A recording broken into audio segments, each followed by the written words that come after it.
Um, for nutrition, the nutrition part of the diabetes is, since we're talking about foods, some of the foods, like the corn, okay, it's got a lot of starch in it.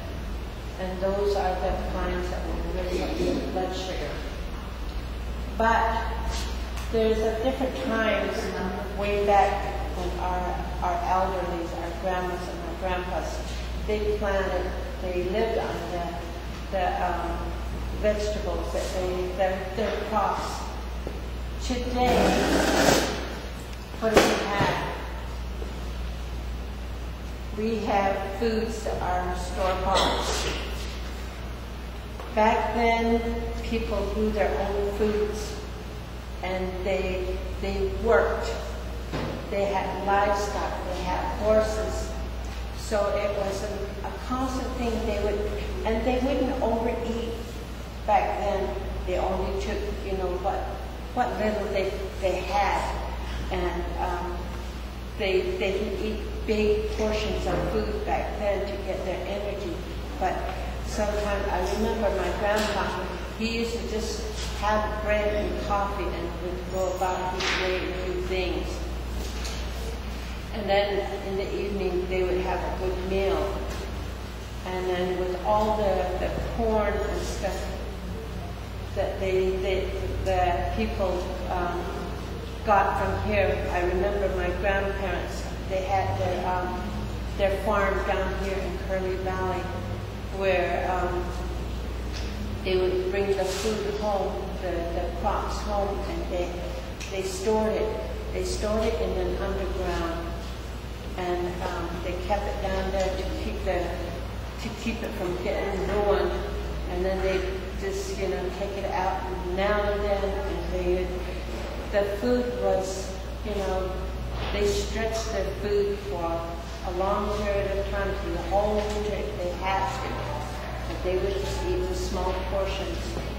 And they did, when they had corn, they fixed it in so many different ways that it's not just fixed in one way, it's fixed so many different ways. And I was getting to the point when we eat corn nowadays, we don't do the exercise and we don't do what we're supposed to be doing. We have modern things like TVs. What does that do after we eat? We sit there at the TV and start bulging out. Okay, and so back then, after they ate, grandmas and grandpas, I remember they would be spinning or weeding or out herding sheep, out looking for cattle, out looking for horses. They would do prolonged walking. They would ride horses for the whole day to work out there. But nowadays, I don't see this. I don't see this. The kind of work we have is like, this, like in the stores, you have a little room to walk around and stock things. But that's good.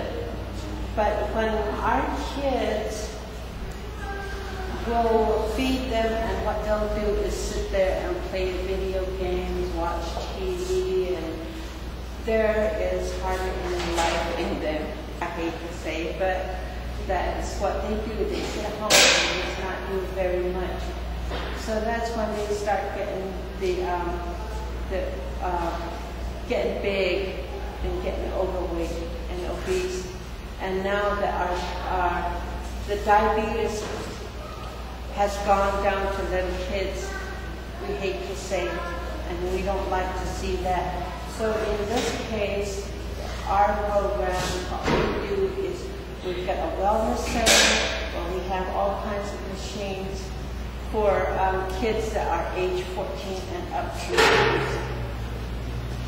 But for little kids, we try to do some kind of an activities like exercises. We go to the schools, we teach exercise, and we have sparks.